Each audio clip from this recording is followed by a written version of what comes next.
Hi, hi, pipe, pipe, pipe, hi, pipe, pipe, pipe, pipe, pipe, pipe, pipe, pipe, pipe. Oh, oh. Hello, hello, hello, everyone. How are we doing? How's it going? How are you all? Welcome in. Welcome, welcome. Hi, chat.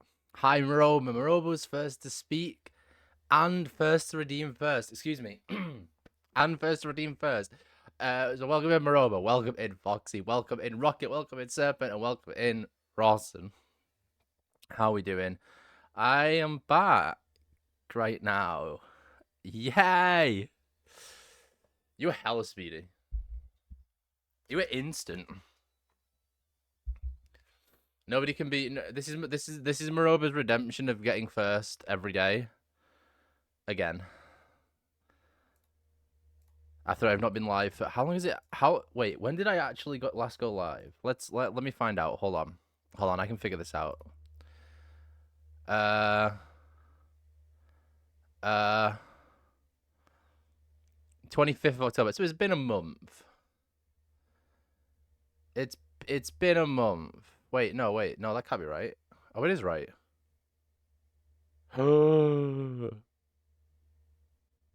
I gotta upload to VOD's channel. Uh-oh, I gotta do that. I gotta make sure I remember to do that. Uh-oh. No scuff stream as well. The stream is not scuffed. Everything worked. I mean, things were broken, don't get me wrong. I spent the last like hour and a half fixing things because my mic wasn't working, the Spotify wasn't working, the game sounds weren't working, my stream deck was all fucked up. It was, oh my god, it was everything had just broken in my time of not being on PC or not being streaming. Totally not in the middle of a game with my friends. I went AFK. Damn. It's the no scuff stream. It's a new era of Zombie Dwarf of the no scuff streams. It's happening. We got this. We got this. It's not letting you chat, Rawson. Whoa. Are you timed out or something? Slash timeout. Rawson. Wait. 84 fucking years indeed. Hi, no, it's not Rawson. It's underscore Rawson for 1 second. Is it working now, Rawson? Other than that, I can only think of refreshing your page or something, maybe. I'm not sure. But chat. It's been a while. Shuffle and get recommendations in your queue. Refresh tele. Oh, that's what smart shuffle is. Oh no, I don't want that. I missed your streams, bitch. I am. My bad for having an operation, and literally not being able to sit on my computer. My bad, chat. My I, my bad. I'm sorry. It won't happen again.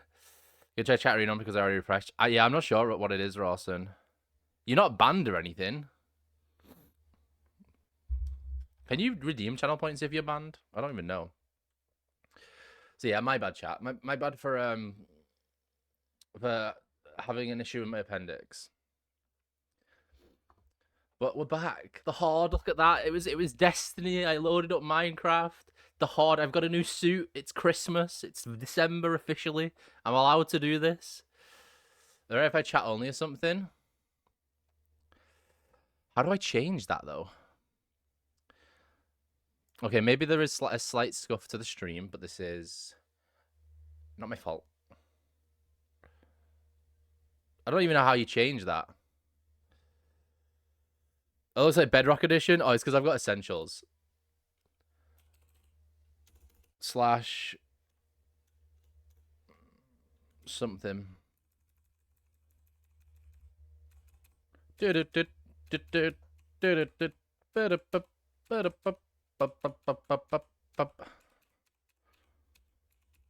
Slow mode isn't on. Subscriber only isn't on. I don't know what it is.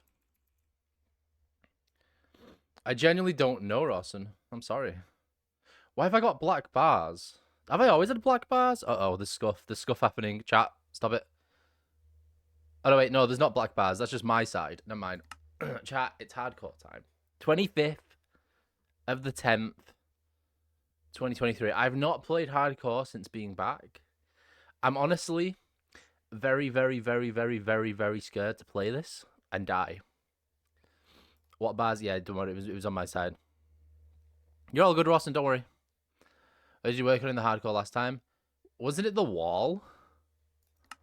I think, wasn't it the wall of the base? We're not going to be doing that today because that's too much thinking and effort, and this is the first stream back. This is chill. This is a chill stream. Is this in my playlist? She's so... Yes, it is, Georgia, yeah. No, we did the pumpkin patch. Oh! Oh, I forgot. Oh, I forgot I was testing things. Ignore that chat. I wasn't X-raying. I wasn't X-raying. I wasn't X-raying. Where the fuck are we? Why are we 10,000 blocks? Oh yeah. Oh yeah. We were gonna excavate that. We were finding templates and stuff. Do you remember now, chat? We were getting like templates of stuff. All right. This skin looks hella Okay, I may need to redesign the Santa's.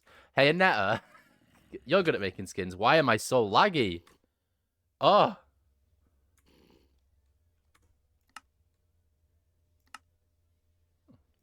That's why.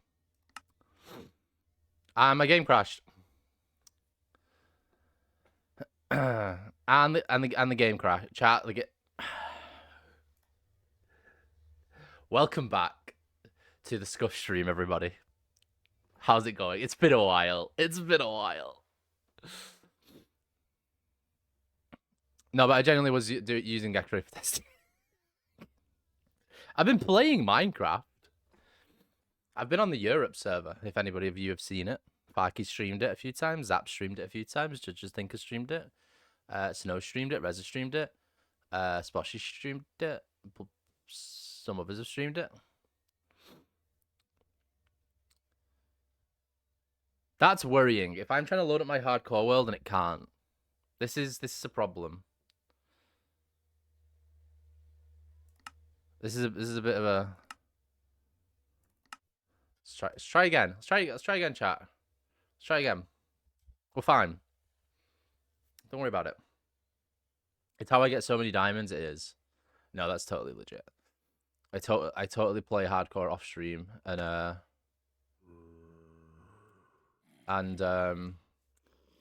oh, and what's it? Are we good? Are we good? I hear a lot of zombies. I see a lot. I see a zombie. How's it going, zombie? I hear more, though. Oh. So I missed a few things. I missed Halloween. I missed Thanksgiving, even though I don't celebrate it. But to anybody that does, happy Thanksgiving, happy Halloween. Happy to know I'll be here for Christmas, hopefully. Assuming I stick to the stream, which I probably will. But yeah. Zombiekin, zombie booby. Hi now. Thank you for the lurk. Rober. Also, thank you for the lurk, Rocket. Under the weather. Oh! I didn't do anything. Where did that baby zombie go? Huh. But yeah, it's been, I was in, if those who don't know, I was in hospital. God, I got so much crap on me. I was in hospital. I, had appendicitis. If you can believe it. I had appendicitis. It was bad. Sorry, I don't know how to act. No, you're good. Neither do I. It's been a while. It's been a while, you know. It's been. How do I do the stream thing again when I'm just hardcoring? It's like I usually talk, but I've literally the most exciting thing I can tell you is I was in hospital. Like next to that, oh, that's why I had copper and feathers. No, I need the feathers back. Other than that, like I've literally just been recovering. That's literally been it. That's all it's been. It's just been me being asleep and watching things on my phone. Stick. That's what I need. Like I've literally done. I've played like the Europe server since being back on PC. But like that's not much of like a story to tell. Get what I mean? What did you watch? I've just been watching a bunch of like YouTube and Netflix series and stuff. Like not a lot. Oh, hi Rihanna. How's it going? And it has been 84 years. It has. Especially for you. It's been longer for you. Welcome back. How have you been? Yeah, but like other than that, I've done nothing. I've watched a lot of Sidemen stuff. If that's anything. I've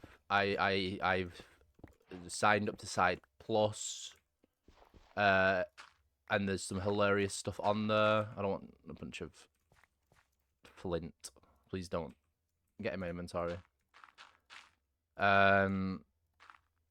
Yeah, like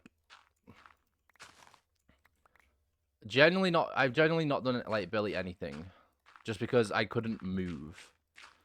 Like it took me like I think 2 weeks after coming back from hospital to be able to sit at PC.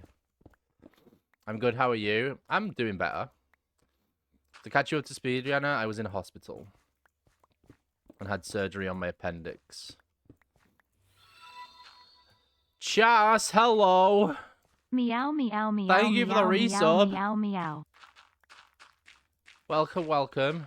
How have you been? Hospital, what's going on? I had appendicitis. My side hurt, and I was like, "Oh, this hurts." Oh yes. And then okay, let me tell you the story because this is like I could have been screwed, essentially. So I've had a pain. I had a pain in my side for a couple of days, and it didn't really hurt that much. And I thought at the time it was like more like I'd lied on my side funny, and because of that, it was just aching. So after a couple of days of this, I figured because I like lying on my side, and it wasn't improving, I figured it's because I just keep lying on my side. And I figured it's just gonna get better over time. No point in worrying about it. Yada yada yada. I'll be fine because I'm the person that's like, I will only go to the doctors when I absolutely need to. Like, doesn't really matter what it's for. It's when I'm in like pain to where I can't do daily stuff is when I'll go, okay, yeah, maybe I should go. Welcome back. Welcome back. Hope you're back. I am. Don't know what that is, but glad you recovered from it and you're better. Yeah, appendicitis is like you have an appendix and there's an issue with that. Hey, Bluke. I just heard you were in hospital. You were alright? Yeah, I'm better now. I'm better now, definitely. But yeah, a couple of days went by. Had a bit of a pain in my side. It was about like I'd say a 5 in pain, like it got up to, and then a day later, it had literally gone from like a 5 to a 7, like to about like 7, about 6 or 7, which wasn't too much of a jump, but felt a lot worse. So we went to one hospital. Right, I went to one hospital. They checked things over, did a few quick tests, and basically said it was probably IBS. It's not okay, zombie. It is. Hope you bet. I'm doing a lot better, Chess. Yeah. They basically, after they did the test, they basically said it's probably like IBS, which, for those of you who don't know what IBS is, it's basically like very painful bloating is the best way I think I can describe it. Like a bit of it, like it's like you get really bloated, but it also like really hurts. Like you get a lot of stomach pains and stuff. So they said it's that. I was like, well, if it's that, it's that. And we left the hospital. We waited about 2 hours there, or about an hour. I was in the thing for 5 minutes to get checked over and do the tests. And then about 20 minutes later, they said, "Oh no, yeah, it's probably IBS," and then told me to go home. So I went home. Thought nothing much of it. Took the medication they told me to take, and went to bed. I was like, well, if it's only that, it's only that. Can't do nothing about it. Just gotta firm through it. Next day, holy bugger. God damn, it was like, I'd still say the pain was only about like an 8 out of 10, which again is not much of a jump, but like apparently I have a very high pain intolerance, because this next part basically ended up happening is I spent the day in pain, and I was like, I just gotta let the meds kick in, like saying this to like my mum and sister and stuff. I just gotta let the meds kick in. It's gonna be fine. Like, there's nothing gonna be wrong. It's just IBS. Blah, blah, blah. And then as the day went on, it just got way worse. To the point where like I couldn't think straight. I couldn't function, just being in the amount of pain that it was. So we decided to go to the hospital again, but back to a different hospital. Also, I've just Where realized has blood I'm not been? hearing I know where blood has stream been. notice, so I'm not sure what that is. I don't know. I can't remember how to fix that. But Domin, thank you very much for the resub. How are you doing? You finally made it to a stream. Look at you go. What was I saying? So yeah, oh yeah, the pain was unbearable. So I eventually bit the bullet at about like 10 p.m. at night, and was like, okay, let's go get this checked out. Let's go like actually, get this checked properly, because I should not be in this much pain through like IBS. So we went to one hospital, which when me and my dad got there, had just literally like closed for the triage section, which is like the emergency section. They literally just like closed it off as we got there, or it was closing in 5 minutes. So they basically told us to go to a different hospital. So we went to A&E. Got to A&E, waited about 2 hours to get seen. And when I got seen, same tests that I had to do in the other hospital, I had to do here. But apparently here, they seem to be way more important, because as soon as I had those tests done and I actually like had a doctor like assigned to me to look into it further, I basically got rushed through into A&E, so that I could be seen to, so that they could sort things out because of what they like felt in my side and stuff.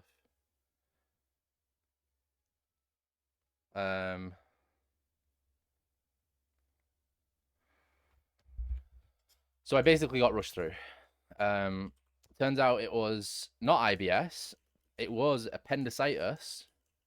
So they had to put me through into have an X-ray. So this was like, at this point we're at like 12 or 1 in the morning or something like that. What kind of hospital closes? It's not that the whole hospital closes, it's that that hospital's emergency section closes, like the triage section. It's like, it was like that part. That's why. So we had to go to like the A&E in another hospital. So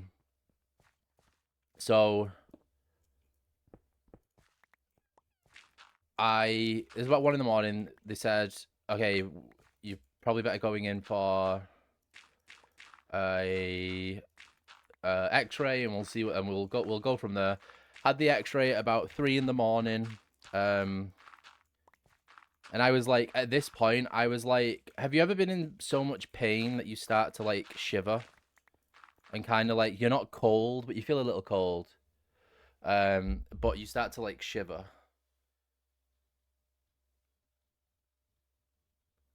Because it's like that painful. Yeah, that's the point that I was at this point. So I went for the X-ray. I'm trying to make sure I've got like the timeline right. I went for the X-ray. Had the X-ray done. Went back into the triage section. And the X-ray results came back, and what basically they said was, don't Google it. I will say now, if curiosity gets the better of you, that's fair enough. That's not on me. But they said I had a burst appendix. Now, if you don't know what that is, it's essentially the next step after appendicitis. No, not a burst appendix. Not a burst appendix. Sorry. No, a perforated appendix. I had a perforated appendix, which is the next step after appendicitis, and then the next step from that would be, without treatment, would have been my appendix would have burst. Yeah, Domin's already Googled it after telling Domin this story.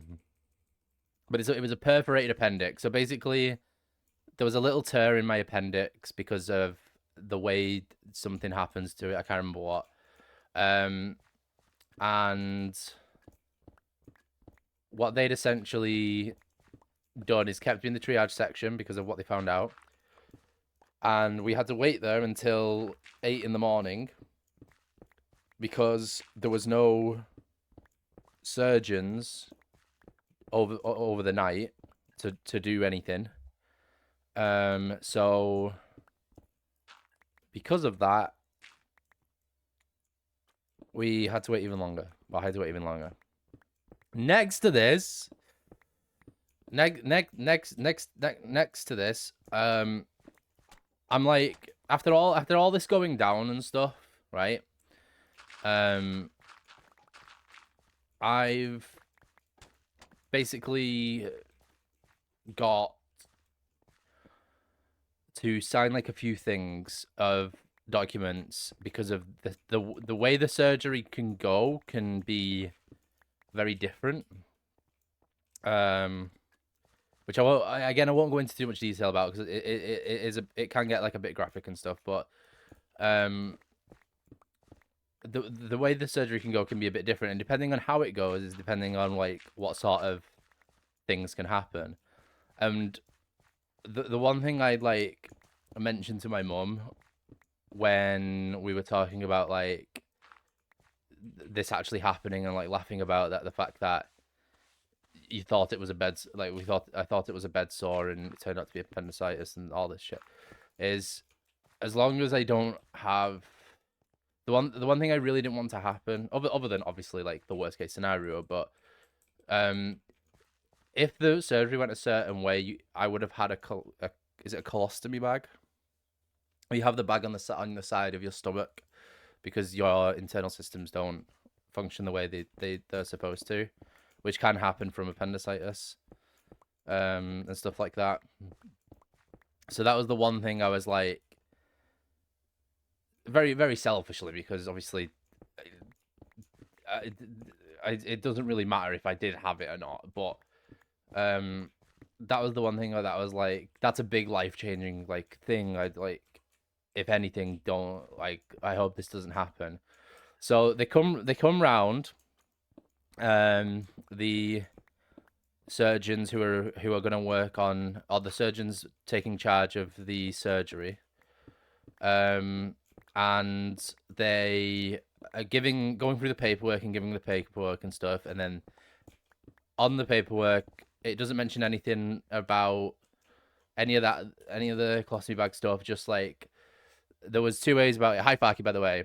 There's two ways about it. Of like, there's keyhole surgery where they basically just make 3 little incisions that they go in from to clean up a lot of the infection and whatnot. Or there's straight up just like going in, like fully like going in. I don't want to be too graphic. So those are the two options, and they could only really determine that once they get me into surgery. So there was like nothing I could do about it. But in this like whole like thing I had to sign, there was a few things of like what could go wrong, what could happen, stuff like this. And thankfully, for me personally, there wasn't anything about having a bag, having a colostomy bag or anything like that. So I was like, okay, this is good. That's good. Like personally, that's good. I'm fine with all that. Sign the paperwork. Oops, bugger. Sign the paperwork, and then we are stuck. We are waiting again to get a surgery assigned and a surgeon assigned and all this stuff. So during that time, the doctor's coming again to confirm when the surgery is going to be. It's going to be in about an hour. And to check over like that we've gone through the paperwork and stuff and yada yada yada. And I'm like, yeah, that's good to go. Blah blah blah. They're checking and they've been given the paperwork. They've checked it over, and then they mention, oh, there's nothing in here about having a bag. And I'm like, I hear this. I don't say anything. I just hear it, and I go, oh, fuck. And then they ask, like, were you told about having a bag or the potential of having a bag? And I'm like, no, we didn't. So like, right, well, we're gonna have to get you to sign that as well. And then I'm just like, ah, crap. So they come back around with another bit of paperwork, and that is the potential of, depending on how surgery goes, I could end up with a colostomy bag. So I was like, oh god. But at this point, like, the pain had gotten so much that I was like, if it's gonna if having it means it's gonna get fixed, then having it is gonna have to happen. It's like, fuck it, just screw it. I just want to not be in pain anymore. That's basically what it was. Also, sorry for I missed the hydrate in the stretch. My bad. I'm not looking. Hydrate, stretch, and hypo as us in the business they like to call it YOLO. Yeah.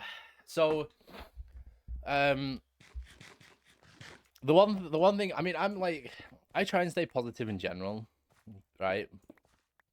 So like, despite everything going on, I'm like, as long as everything goes okay, we're chilling, right? Don't care what the outcome is. Don't care if you have to have like a robot appendix or whatever. Like, I didn't care as long as it's sorted. Like, personal preference for the colostomy bag, but at the same time, if I have to have it, I have to have it. So I'm a pretty positive person in that regard.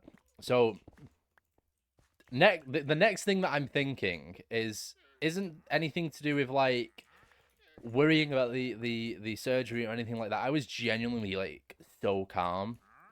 And then like my mom even asked like, how am I feeling and stuff, and I said I'm generally chill. Like whatever happens happens basically. Like I just go like whatever. So I was pretty chill with the whole thing. So the main thought that I had is when I go into surgery, I would be put under. So as you were asking, Rihanna, where was I awake or asleep? I was put under anesthetic and stuff. And you've seen the stuff in movies, and if you've not gone through surgery yourself and that, and like they count down from 10 or whatever, and you drift off to sleep, and then next minute everything's over and whatnot. So I'm like, I'm gonna beat the numbers. I'm going to do everything in my power to not let the gas put me to sleep. This is my only thought at this point. I don't care anything about the surgery or anything like that.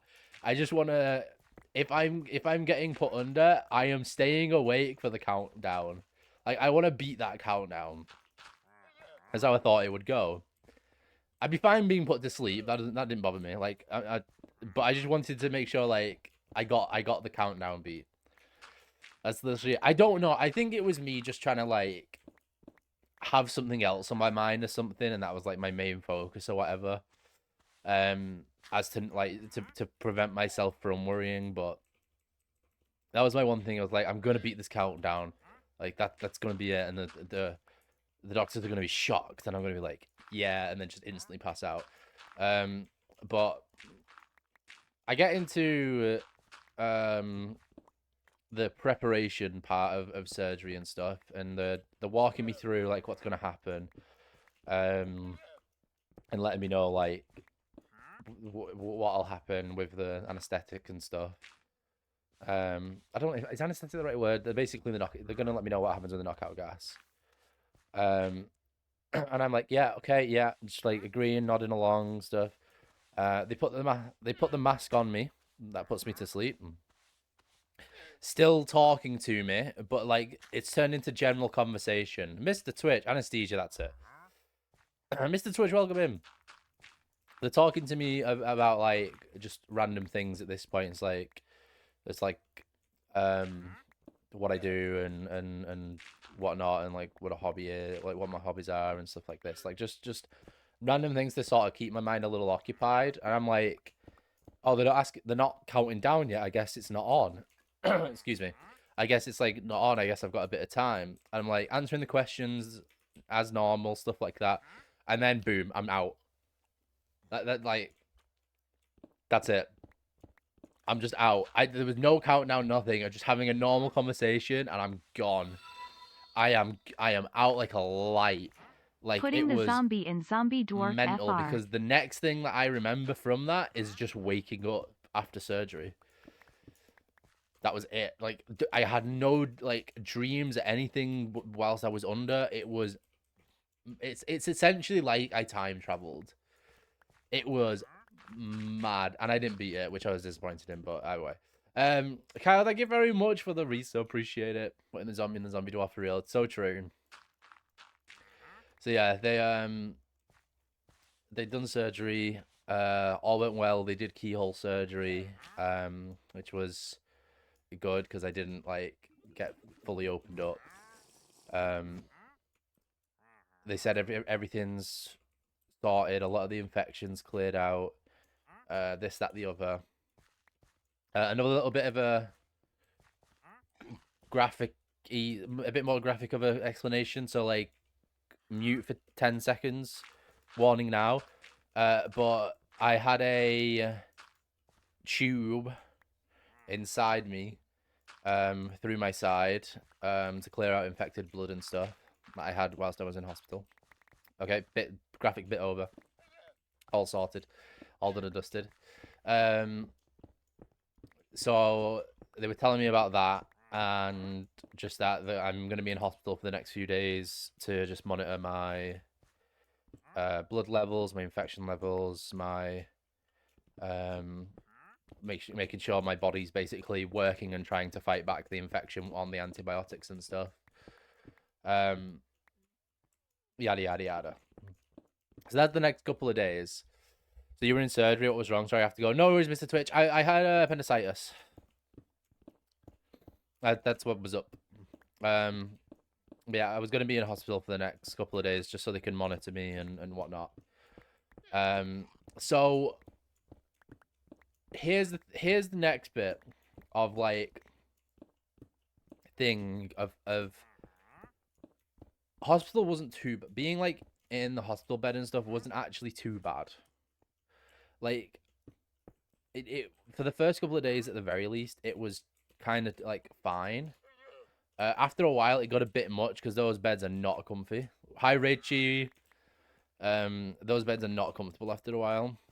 But the one thing, that was probably the worst thing, which was awful at the same time, but there's still a limit of tolerance from people. But I was in a ward where there was a lot of other people. And everything went right though. Yeah, everything went fine. I've been here a while. I just didn't want to interrupt. Oh no, you're good, Rich. You're good. Um, I was in a ward, so there was a bunch of other people on the same ward as me. Um, and a lot of them were like a lot older. I know, shocking, older than me. No way. But a lot of them were like a lot older. So like, I'd have the pleasantries with people, but that was like about it. There was no like full on like conversations really happening between me and other people because of that and stuff. So I didn't really talk to anyone a lot. Rachie, thank you very much for the resub. The sub. Let's go. Oh, it is a resub. Never mind. I need notifications on. Fuck's sake. So there wasn't a lot of like communicating between us, or between me and these people, because they're all talking to themselves about like jobs and finances and, you know, adult stuff, even though I'm 26 and I should also have an idea about all that stuff, but I don't. Lol. Nursing home get together pretty much. So wasn't much talking, but the one thing that connected us all in the ward, this is such a wholesome moment, and also really not a wholesome moment at the same time. But on the ward, there was this much older person, like probably like 80s or early 90s or something, like very quite old, and he was like, it was very sad to see, because he never really I never saw him have any visitors or anything like that, and he didn't really have he wasn't really an issue until the night, and there's a tolerance people have, and what connected everyone on the ward is the fact that if he started to complain, he would not stop complaining until he got attention. And I don't mean in like he'll complain and ask for a nurse's attention, and then 5 minutes later, after not hearing anything, he'll complain again. It was every single second. Every single second. I'm gonna skip this song for now. I'll play it again. It was every single second of just quite mundane complaints that didn't warrant that amount of thing, to the point of like he would shout out, "I'm cold," and this is at like 2 in the morning. This would happen. Like at 2, this is like at 2 in the morning. Most people are asleep, and like this is waking them up. But he would shout out, "I'm cold," but that wouldn't be it. It would be, "I'm cold, I'm cold, I'm cold, I'm cold, I'm cold," and would not stop until a nurse came over. And because it's during the night, I think there's one nurse per ward, and there was like 2 wards near us, like in the like range of where we were. And sometimes both nurses were in the other ward. Like there was basically just 2 nurses trying to cover 2 wards. So there wasn't always someone available.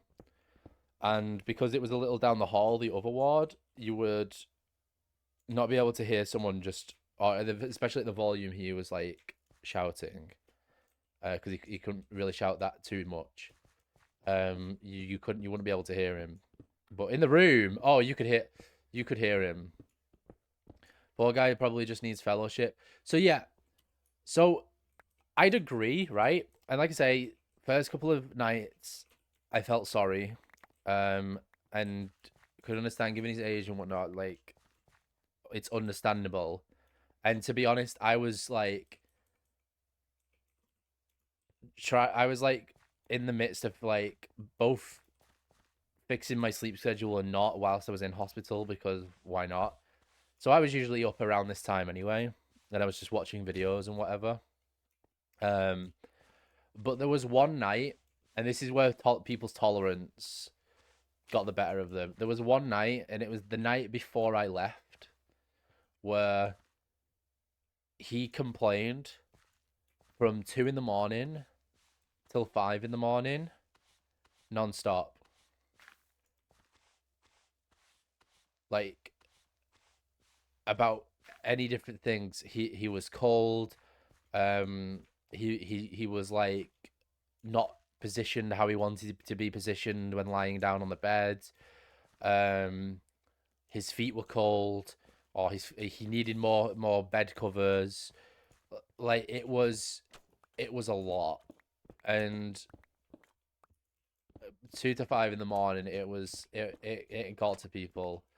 So I was on like I was more at the front of the ward, and about 4 beds down was the back of the ward, or 5 beds down was the back of the ward. And I heard someone from 5 beds down not exactly shout. It was more a whisper under their breath, but they said it way too loud.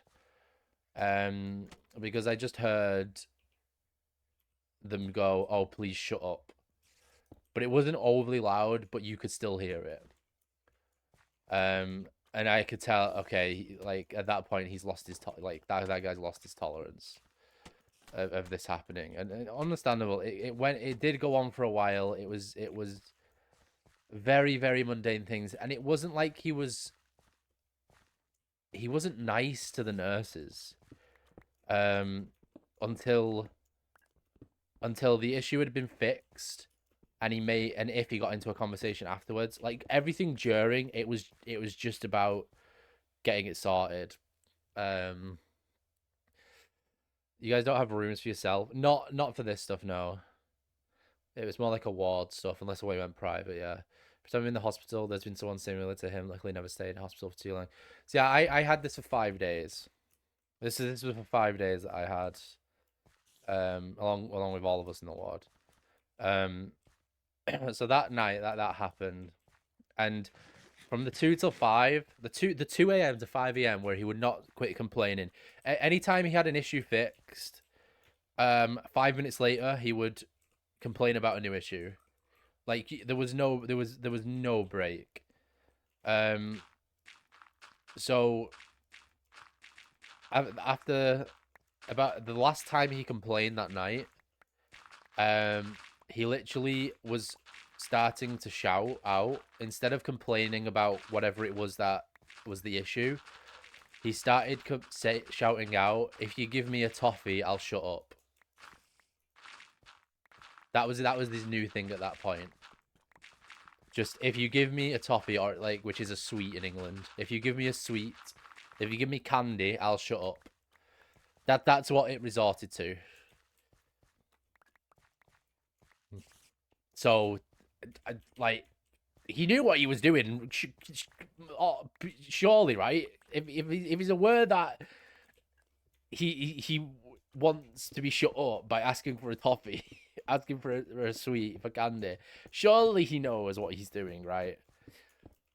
I'm like, at that point, for those of us who was still awake because it was at 5 a.m., we honestly just started giggling. Like 3 of us just started giggling on the ward, because that was like the tipping point. And at that point, I had eventually fallen asleep. And then next day, he slept a lot throughout that day, obviously because he'd been awake all the night. But there was a few of them saying on the ward who would talk to each other, and telling the nurses not to wake him to keep him awake during the day, so that way they made sure he was sleeping at night. so they didn't have to go through it again. He's probably been there a lot. It probably is the case. Like I said, it is extremely sad, but there was a tolerance level of just like you must be aware. Well, he was aware that people were around him because it's not like he didn't communicate to people. He had done, but there must be like a point where you know what you're doing. Was he in his deathbed? No. I don't know what surgery. I don't know what he had to be in there, but I don't. He wasn't on his deathbed. Hi, Flip. Welcome in. Um, I've missed you too, bud. How are you? He wasn't on his deathbed. Um, but I can understand for why he does it because he didn't get any visitors all that time. Um, so there must be like he must be depraved of some attention, which is why I didn't say any. I didn't say anything. I didn't make a "oh my god, shut up" comment or anything like that. But I can understand why people did because it was a lot. Um, but yeah, after that next day, after that night, was the day I went home. I'm okay. How about you? Doing good. I've been talking about the hospital visit and everything, Flip. So sorry, you're gonna need to get caught up on stream. But so shockingly enough, 3 of us left out of that ward. 3 of us were actually ended up leaving the next day, not because of the guy. May I very much point out, but 3 of us were leaving that day, and jokes were being made about how we're the lucky ones because we're leaving this ward, and that guy's not going to be like there anymore. People that age taking the mick in hospitals. No, I will just from seeing everything. I do think like old age and everything that comes into it. I think there was something that maybe he didn't have full control over or whatever to do what he was doing, but um he must have known, like complaining constantly. Like I say, it wasn't like I'm cold and then wait 5 minutes and then help, I'm cold. It was I'm cold, I'm cold, I'm cold, I'm cold, I'm cold. It was very constant. Um but yeah, next day 3 of us were leaving and jokes were being made how we get to leave and won't be kept up by the guy. So I left that day. Everything had been cleared up. Infection had started to go, or had started to clear up a lot.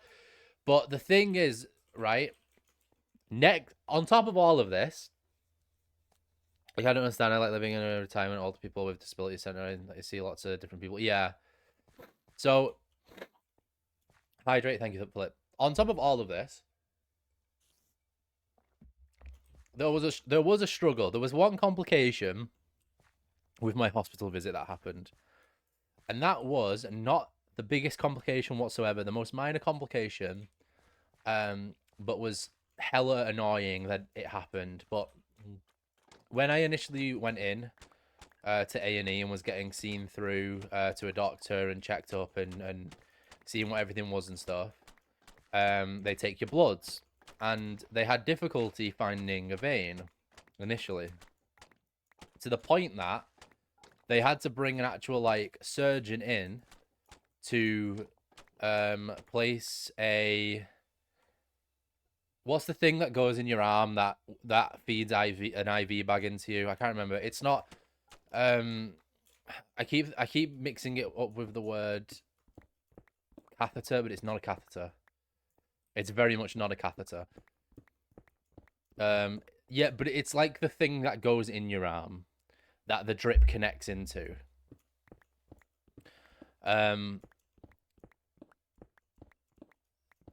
They had trouble finding a vein for that. No, not the IV bag. It begins with a C. I can't remember what the fuck it's called. But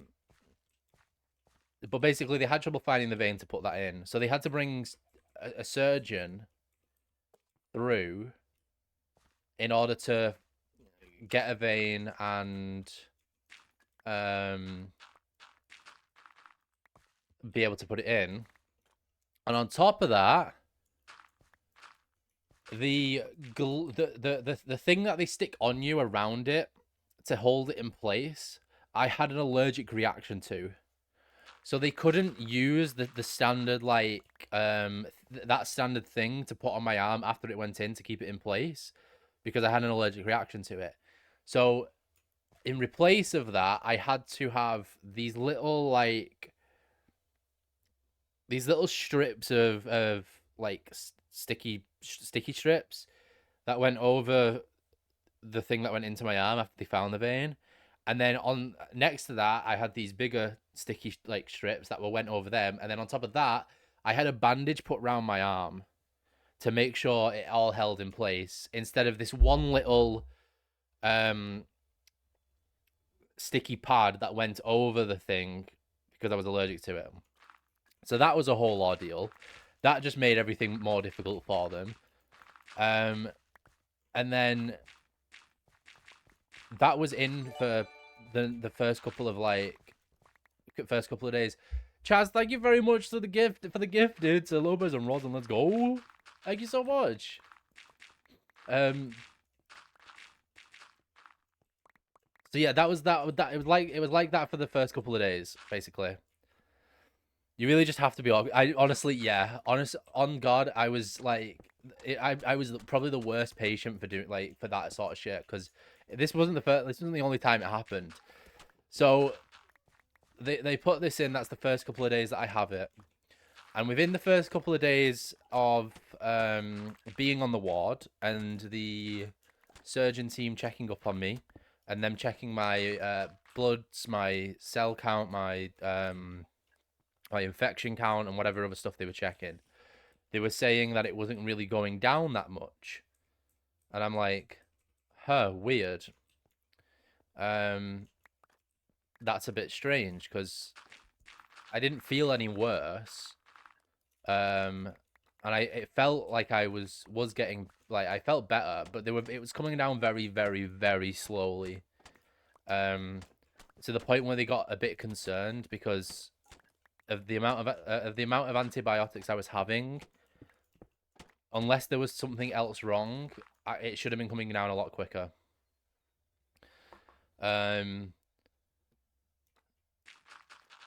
So after a while, and after hearing this, that night I felt my arm getting a bit tight where the bandage was. So I asked the nurse, because it's been on for the last couple of days. I figured, it might just be because it's been on for so long that it's just gotten a little bit tight around the arm and stuff, and I just need to remove it to let some easy blood flow and whatnot. So I asked the nurse to remove it, which he does. I still have all the other tape and stuff on it around it and whatnot. And I fall asleep and I don't notice anything. And then the next day when I wake up, I noticed there's a bit of yellowing and redness around where the what do I don't know what. I need to Google this because I can't keep trying to not Google it. Hold on.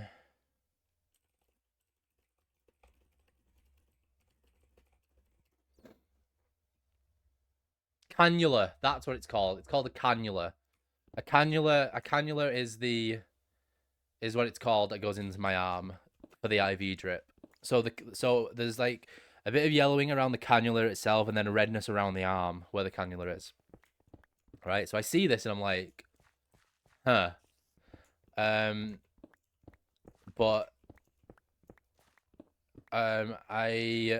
before I even got a chance to speak to a nurse, the person who comes around to take bloods is already coming around, so I figured, rather than disturbing the nurses because it's early morning and there's a lot of people getting seen to and stuff, I'll just wait for the bloods person to come round, and let her know, just to make sure, like, everything's okay.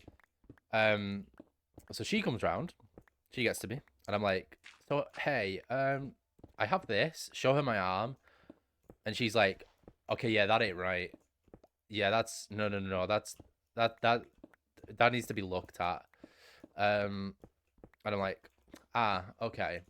So she gets a nurse round to come and look at it.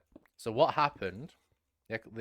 What had happened is, at some point, with the bandage being on and the cannula being in, the cannula had come out the vein. But because I couldn't see because the bandage was on, I didn't know when it happened. I don't know how long it had been out the vein for or anything until I took the bandage off that night and then realized it the next morning. So we had no idea about that.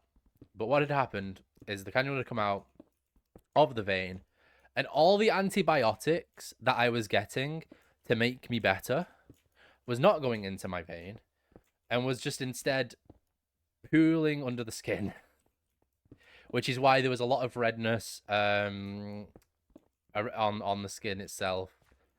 It wasn't an issue. It wasn't exactly bad. Like, it sounds worse than what it is. But I would still naturally get the effect of the antibiotics because I would just be absorbing it naturally of it being there. But it was like, it was nowhere near as good as the method of it just going straight into the vein, and it was a lot slower. And I wasn't getting as much of the antibiotic that I needed in order to get better. So the nurse who was taking my bloods ends up fixing this whole thing and takes the cannula out, gets it cleaned up, and we get it cleaned up and everything. And then I get another cannula put in on my hand.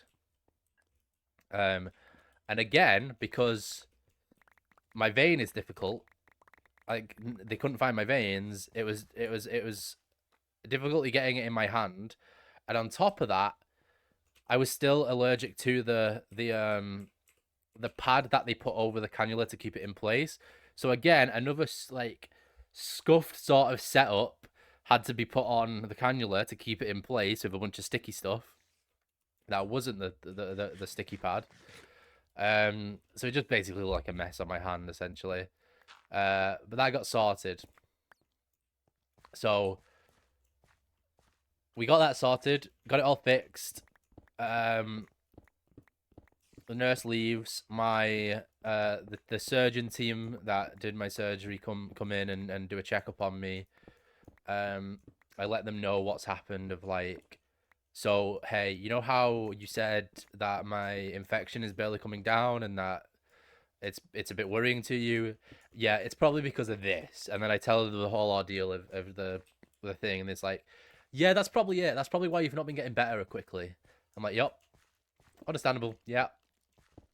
So they after knowing that, they were like, okay, that means we should wait a bit longer before we take any more drastic measures of doing anything else, and just to sort of see how it's going to go, and how they and they're just going to monitor my they're just going to monitor me over the next couple of days a bit further, just to make sure things start working again. So in that time, the cannula is in my left hand. We go through the day perfectly fine.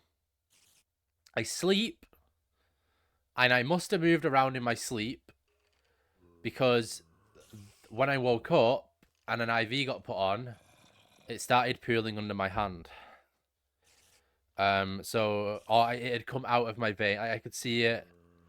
Once the IV started, I got a little bit of a bump on my hand, and I could see that it wasn't in properly. So I was like, called the nurse over quickly. They stopped the IV. It wasn't in properly. They tried to get it back into the vein. They couldn't. So they fully took it out, and we went to the other hand. And then they tried there. So on the other hand, when they're trying to find a vein, this took them like 10 minutes because they just again could not find a vein. So and on one of the attempts when they put it in, they do a flush. So they basically just push a liquid through to make sure that it's in the vein and it's good to go.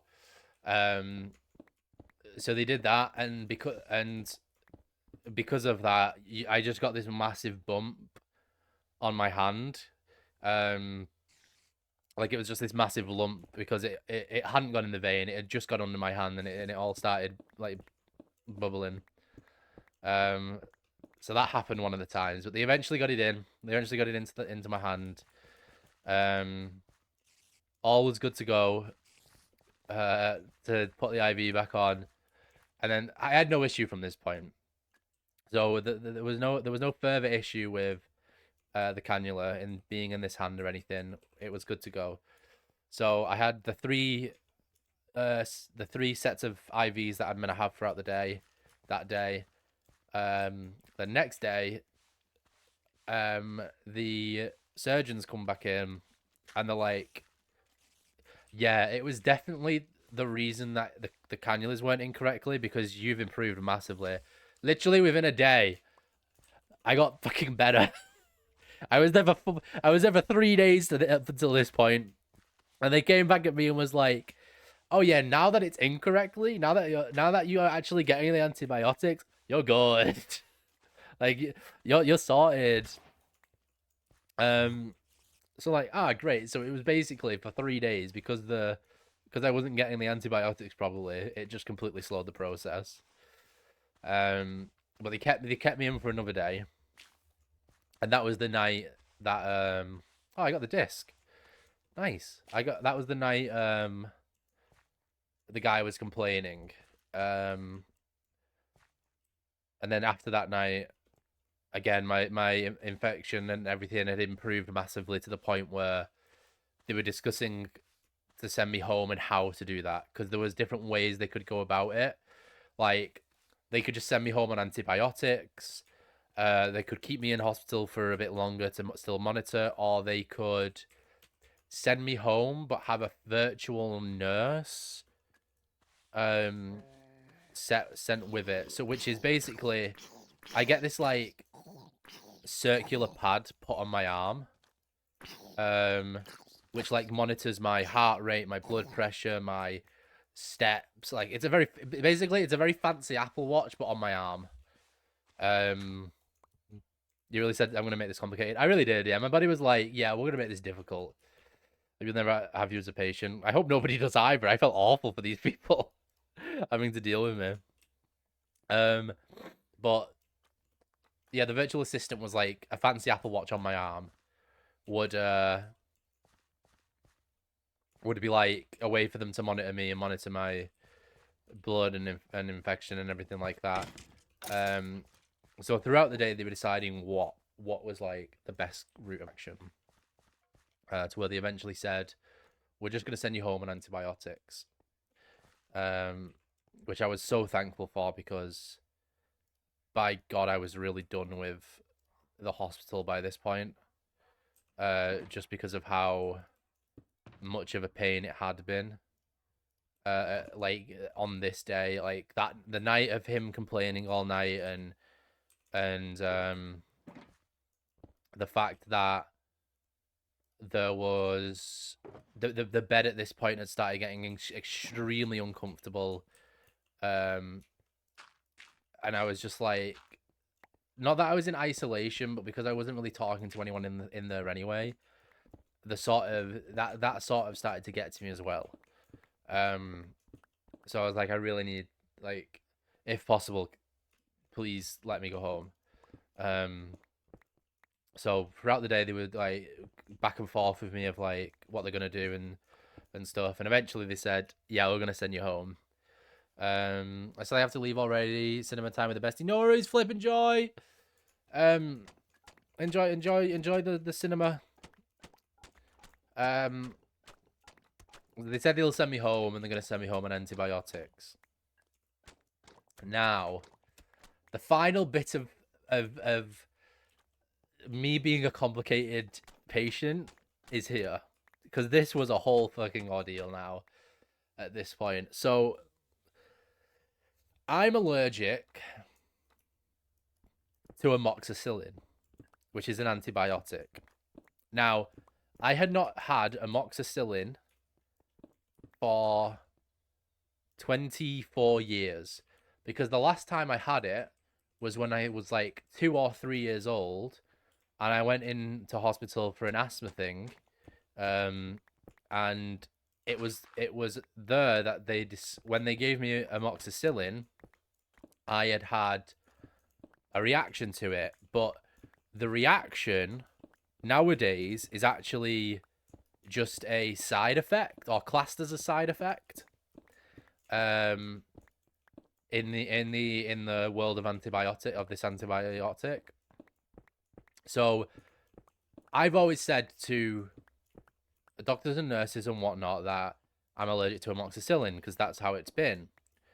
However, in the hospital, when they'd done tests and whatnot, and we explained that when I last had amoxicillin, it was when I was younger, and that these were the effects that it caused. And they said, oh, okay, well, those are actually just side effects, so you should be good to have amoxicillin. I'm like, oh, okay then. So they sent me home with antibiotics, and the antibiotics were amoxicillin antibiotics. By the way, there are professionals and have done it worse. Yeah. So you shouldn't feel bad about allergic reaction. Well, no. I wasn't feeling bad about the allergic reaction. I was just making sure they were aware that I was allergic to amoxicillin. I didn't care that they couldn't use amoxicillin. The problem came when they said, because they now see what happened when I was younger as a side effect, that I should be good to have amoxicillin.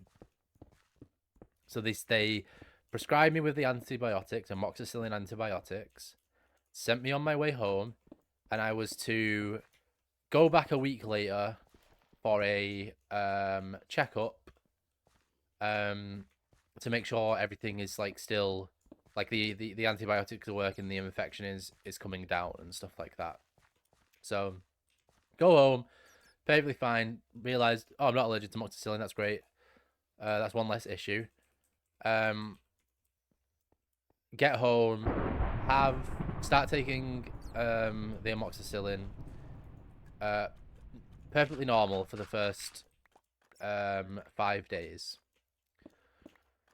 And then, hi Rawson, you're here. Hello. And then, on the 6th day, which is the day that I am due to go back to the hospital for the checkup, on the 6th day, I wake up and I go downstairs, sit on the couch for a bit, and my mum makes a comment as like, oh, your face is a bit red. I'm like, yeah, I am a bit hot. Just thinking it was nothing. And then as like 30 minutes go by, I'm there with my phone on the couch watching stuff. I go to watch the next video, click on the next video, and I notice along my arm, I'm just getting a bunch of these red spots. I'm like, what in the world is this? And then we look a bit closer, and it's on the other arm. And then we look a bit closer, and it's on my neck, and my stomach, and my back, and my legs, and I have just gotten within as far as I was aware. I did say hi, Rawson. Yeah, hi, Rawson. From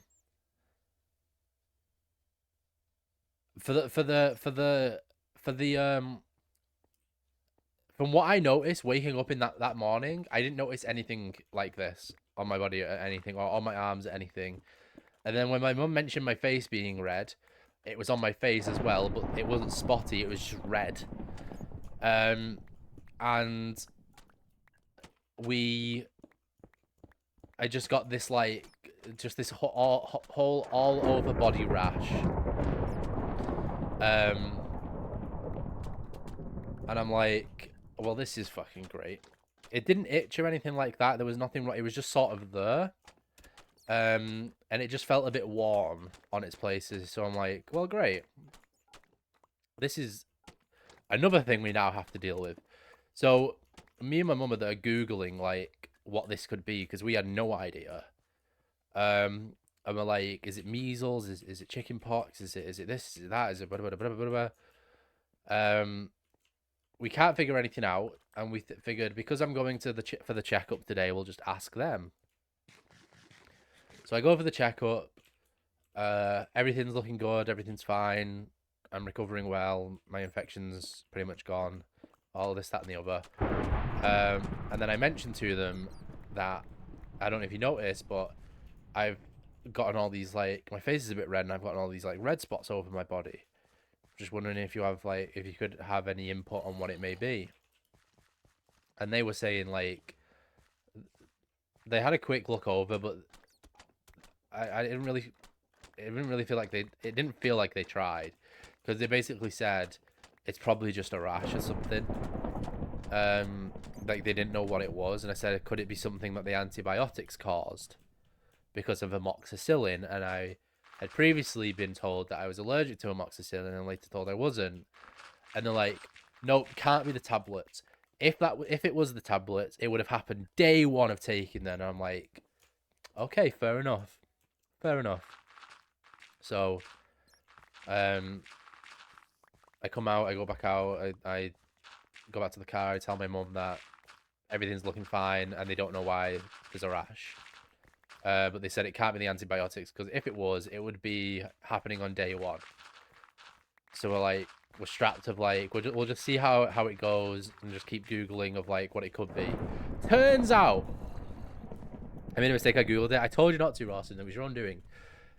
It turns out that if you are allergic to amoxicillin, that by taking amoxicillin in the next around 6 to 10 days, you may develop an all-over body rash that looks like spotty redness over your body. And I'm like, well, there you fucking go. And guess what day it was? It was day 6 of me taking the antibiotics. So I'm like, wow, what a goddamn, like,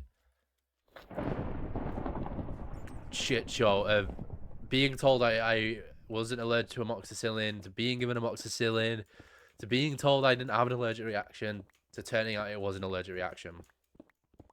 So luckily it wasn't bad. Like, it was literally just you get redness over the body. It'll go in a couple of days after stopping taking the amoxicillin once it's out your system. Like, it's totally fine. So I'm like, chill. But by God, it was like, there wasn't much reaction to it. It didn't feel much. But once, like, it literally, like, started on my head and spread down my body. And then as it went, it disappeared from my head. And then again, next was neck, then shoulders, then arms and chest, and then stomach, and then legs. But as it was going, it felt like, it didn't feel itchy, but it felt like that, you know, when in your hand, in the palm of your hand, you get that under the skin itch? Like, it's not an itch you can scratch that well, because it feels like it's under the skin. It was like that, but all over, like, over these parts of the body after the rash had gone. It was awful. That was, like, probably the worst thing, other than just not being able to move after having surgery, but aside from that. So, yeah, I'm all better now. Yay! That was my hospital experience. Just the best patient ever. You'll love to see it. You'll love to see it. So now I'm just in recovery. I'm not in recovery. I'm recovered, but there's one because because it was a keyhole surgery, they went in 3 different locations to clear stuff up. 2 of them have healed up, and there's just a scar now, but one of them's still a bit, because that was the one the tube was in. So that's still a bit like, that's not fully recovered yet. And then my movement's a lot better, but like still not fully completely there, I would say. And I think my immune system is shot in some way, because like I've had coughs and colds and stuffy noses and stuff like that for like the last month. So I think like, because my body's still trying to recover everything, I'm like, my immune system's just down more than it should be. So I'm not all there, but I'm a little better. I'm back on PC. I've been on PC for about last couple of weeks, just not doing anything major because I didn't want to. I didn't want to stream and use up so much like energy and whatnot. Plus, I could like, the first couple of times of being at PC, I could spend about 2 hours at most, just sitting there, just because of the way I was sitting and stuff. It was just a bit difficult, but easy now. I'm doing good, all that stuff. At least you're on the mend, it's not a bad outcome. Exactly. Very, very true. I'm honestly very fortunate to have had the keyhole surgery and come out with not much issue.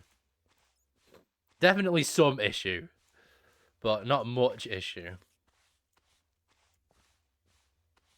But yeah, here I am, back the stream. I don't know how regular streams are going to be, just because I still feel like I want to spend time off. But I said I wanted to at least go live on the start of December, so here I am. But yeah,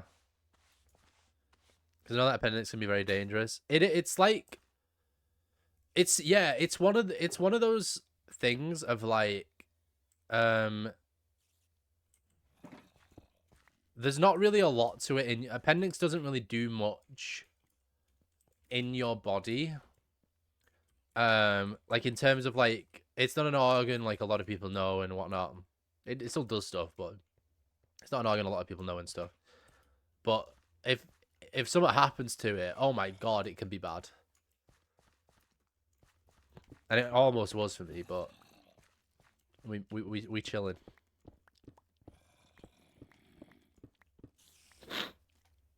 Excuse me, sorry.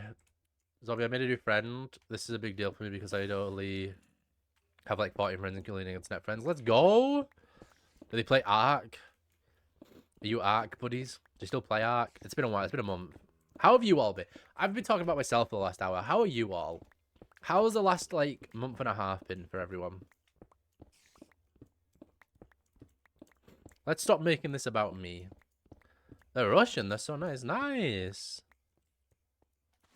That's awesome. Editing hell. Oh, like, I know you, Faki, yeah. Faki's been on the grind. Oh, I'm very snuffly.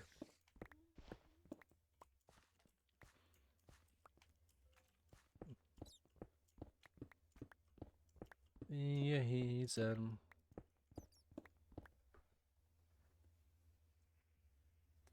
only 14. I have like 3 or 4 in my LMAO and on IRL. Speaking of video, is it up, Faki?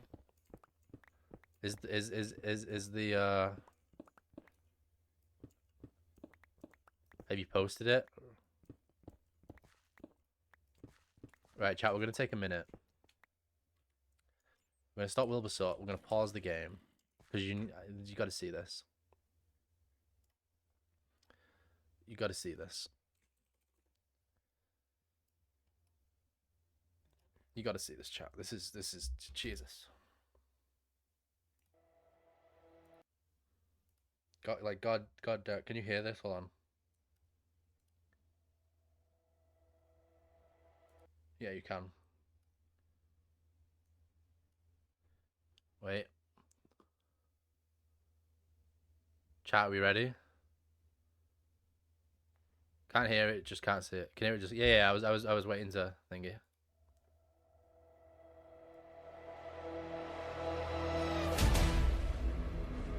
Have you ever thought about where this ends for you? Generals gathered in their masses, just like We need to work out what we're going to do next, okay? You're gonna pleasing me until I get what I want. This won't save Ben. This won't save T5.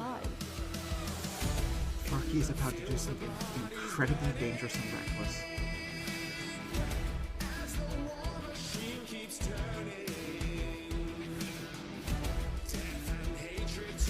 Oh, it's a banger song as well. And as you can clearly see, I have Greg's on my side. Oh, really?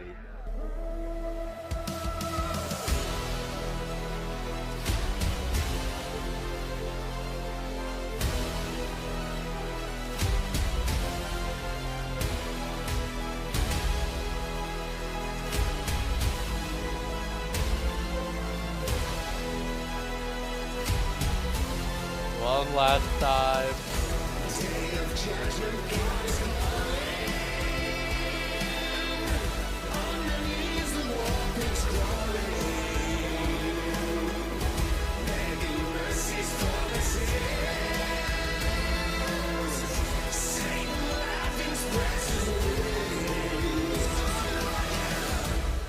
Remember this trident and what you did with it? I'm gonna make that look like a picnic. Oh! Ah! Foggy! Oh my. For those of you who don't know, because not many of you might, but that's takeaway. That's Farky's final takeaway video. 112 degrees That's or 130. not what I'm gonna play. Oops. That's just. Whoops. Oops. Farky's final video, the 6th video of the retelling of the takeaway lore, all in cinematic and storytelling ways. Act 6, the last one. Act 6. Rumored to be how long, Farky? How long of a video? I also made another friend. Her name's Avalon. They're my art buddy, and I play with her at 7 a.m. daily because she's American. Damn, you got. Wait, have you fixed your sleep schedule? Are you up at that time anyway? An hour long video. Hey Farky, you remember when Act 5 was possibly going to be both of these videos in one, and it was going to be an hour and a half? Remember that? Remember that, Farky? Remember that, Farkster? Talking in your sleep. Act 5 would have been closer to 2 hours. With what you have now, yeah. But initially you thought it was only going to be an hour. Because I remember, because that's why you split it up. Now, you originally thought it was going to be an hour and a half. That's why you split it up into two 45-minute videos.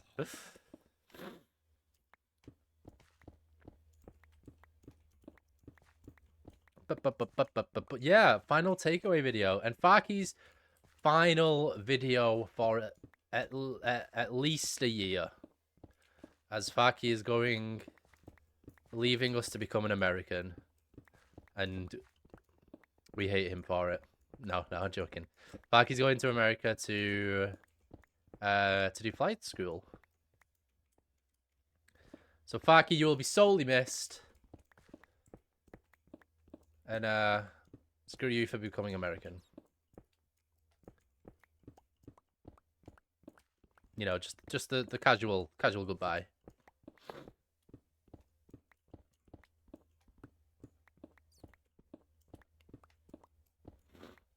I also found out that compared to my old sleep schedule, this is better for me because when I used to water up later, it caused me to be very groggy and sleepy. I was up at 8, so changed it an hour. Oh, so you just wake up at 7 now? Yeah, but you were like barely sleeping last time I checked with you,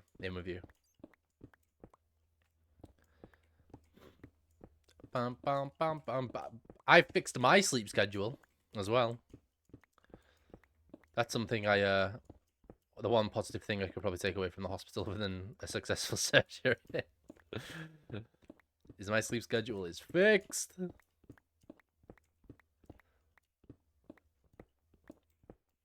But yeah, Paki, good luck in flight school. Your last video, gonna be a banger, may I say. I can't wait for it. I may just do a stream where we watch it. But at the same time, I want to like. For those of you who are interested, you should even for those like not that you're not interested, but just go watch it. You know, just it's gonna be great. Just watch the whole thing. Just watch all 6 episodes.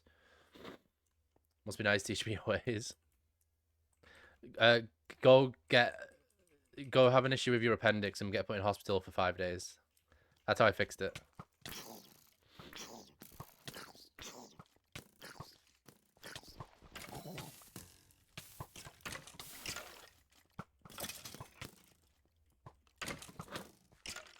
The fuck is that mean? I'll chill with you live reacting as long as you credit. Because of course, yeah. You just shot a bat. You bitch. Yeah, you of course be credited, Faki, but I just don't want to take anything away in any capacity from people watching the video. So I may react to it like a couple of not when it first gets released, maybe. Get a friend called Avalon who's American scheduled to play with them daily at 7 AM your time because it's like 12 o'clock their time. See, I have American friends, but they go to sleep before they go to sleep at like way before then. I can't do that. Why is it got to be the English that have to stay up for the Americans, eh? How rude.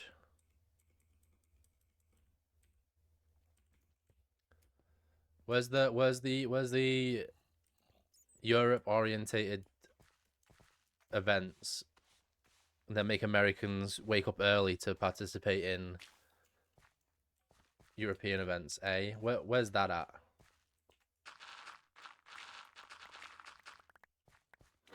I go to bed at like 9 AM, sometimes later. Rachel, I can't talk. I had a shit sleep schedule. But it was never like... The worst I have done it is... For one day, I went to bed at 8 AM. That's what Europe is for, Zombie. That's true. Europe, we're a banger server. Which I do need to stream at some point. But I'm like completely set up and all I'm doing is building. I need to stream a war or some shit. We should start doing events at like 1 PM GMT. Let's not do it that early. That's still early, Faki. Even for some British people, that's early. And then wake up at 5 PM. You're on an American sleep schedule, is what you're on.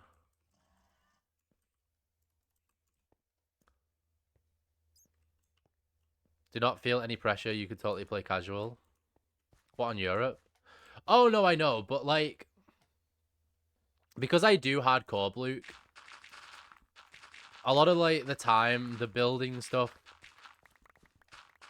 comes into hardcore. Like, hardcore is my chill stream.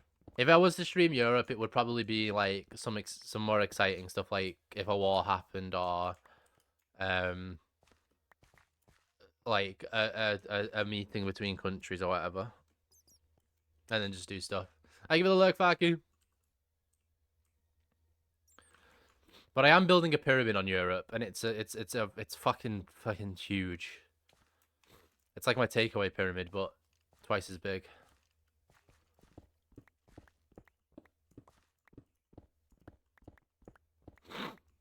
Sorry for being so sniffly, by the way, chat. Also, I missed it, but hydrate I've done, and stretch from flip charge from 40 minutes ago. Since I had an Australian friend, but I'm not friends with them anymore, so my sleep schedule is slightly less still fucked out. Yeah. Is Europe public or invite only? It's invite only.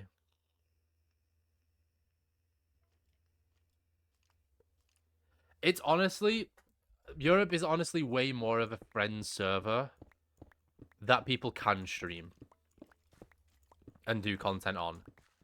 It is not by it is not I wouldn't say in any capacity it's there for to be a like a con like an SMP made for content. Content can happen on it, but like it's really not its main focus. Like there's been a war because it's a world, it's a like an SMP Earth server, but it's only like Europe and a bit of Africa. So it's like it's really not intended to be for content, but the owner's like, by all means you can make content on it. Just know that like either not everybody's gonna be down to or and whatnot. Invites are a lot more chill. Invites are a lot more chill on invites. It's really dependent if you're close in the friend circle. Yeah. In the friend circle.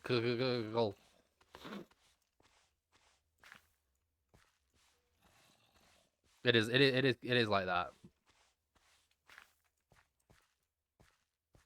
Bum bum. But it's fun. It's fun just being able to. It's been fun being able to just play Minecraft. Like Faki, I was on Faki's stream and I've been on a few other people's streams like Zaps and stuff, just chilling. But the main focus hasn't been like, it's there for the content. It has been very much more of a chill type of server, and it's just been. I've had a lot of fun just playing Minecraft.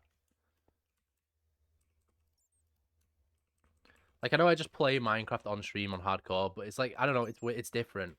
There's a different feeling when I could just sit there for hours, mining stone, placing stone bricks, building a pyramid, not really talking, or like if I'm in VC with people, like just being chill with everything. It's been a good like despite me still playing Minecraft, it's had a good refresher on me of playing sticking to doing Minecraft, especially with all the controversy and everything that's come out recently about stuff, but we'll get into that. When you can just be zombie instead of zombie dwarf. Zombie Eye. That's the new app. I was thinking about changing my name, but I don't know what I would change it to, because I like both parts of my name.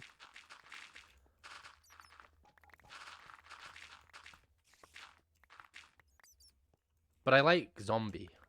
I know I can't get zombie, I've tried, but not like a full rebrand, just like I don't know what it would be. Dwarfmeister 3000. And don't change it, Mattykins. I've forgotten Mattykins was a thing that has been said. Yo, I'm rebranding to Mattykins, everyone. Oh my gosh. Oh my gosh. I'll become a VTuber streamer. Zombie Lover 69 420. That name's taken. And shockingly enough. Oh no, is it that, or is it I Love Zombie Dwarf? Something.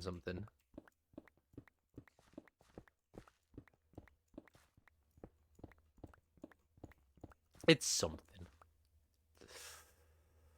Zombie War, Matt Chen. That's a bit. We need a funny. If it was to be like, Mattykins is a funny.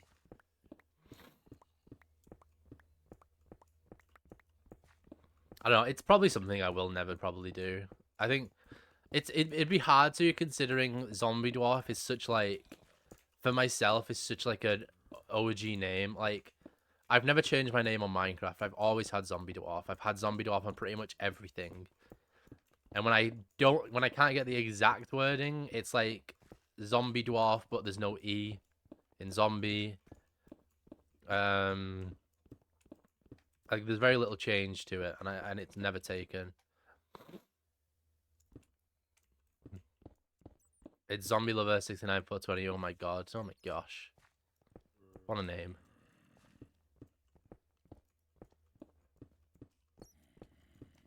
What a name! What a name to have! What a goated user that is. It looks cool as shit as well. What, Zombie War? Like Branway? Oh wait, Zombie Dwarf looks cool as shit. See, I think it might. I don't know if it's too. Is it too not too long? It definitely comes easy with the nicknames, but Dwarf never gets used like as a nickname, which is a bit weird though. To be fair, if you were to just randomly start calling me Dwarf.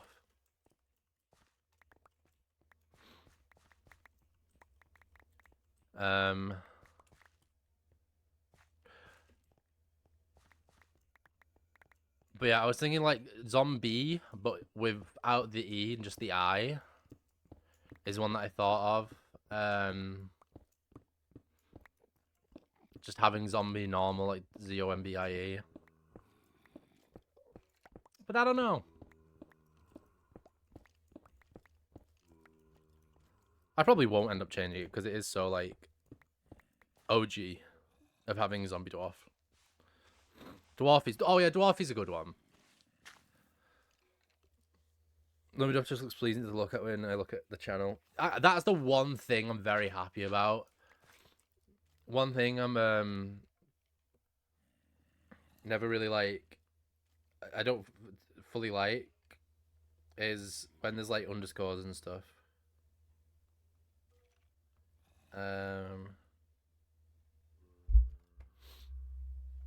Like not necessarily like calling you out there like Rawson with it's underscore Rawson, but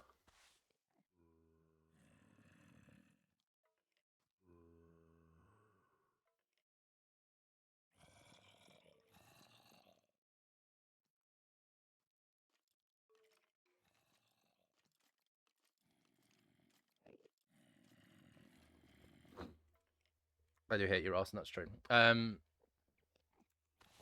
yeah, stuff like that. Anyway, chat, the young game is really pensioner. Wow. Wow. Okay. Well, chat, I gotta go. Because I have to go watch over Willow. So I'm gonna end stream here. But thank you all for coming in. It's good to be back. And I don't know when I'll next be live, but I will be live more often. Crazy stream. Hi, Toxic. Welcome in. The other part of the length of Zombie Dwarf, I thought the problem might be you don't like the calling yourself dwarf. No, I don't mind that. Okay, then at least the 40 friends went down to 12 in one stream. I'm not calling anyone out, man. I don't like underscores and names. Looks at Rawson. No, yeah, I gotta go watch over Willow, so I'm gonna end stream here. Thank you all very much. Let me get I remember how to do this. Thank you all very much for coming. Glad to hear from you all again. Glad to see you all again. Glad to be back streaming. Thank you all for the kind messages and stuff throughout me being in hospital and everything. It's been nice to see. And yeah, I'll next be live when I'm next live. But I've still not got a ending screen. I need to really sort that. I really need to get an ending screen, and I need to upload to the VOD channel because I'm almost out. So yeah, thank you everyone. Bye bye. I need to find someone to raid. I'm not used to. Wait, who's live? Gaming Gay's live. We'll raid Gaming Gay. I know how to do things. Oh, Gaming, sorry, mute you. Chat, it's been a pleasure. Thank you all very much. And we're going to go raid Gaming A. Here's the raid messages. Go copy them, paste them if you've got a sub. If you're not, there's the non-sub one. I'm so professional. Such not a scuff stream. Thank you all very much. Gaming Gay's playing MCCI. And yeah. Bye-bye again for the 5th time. Whoa, whatever it is. Yay, not scuffed. Woo.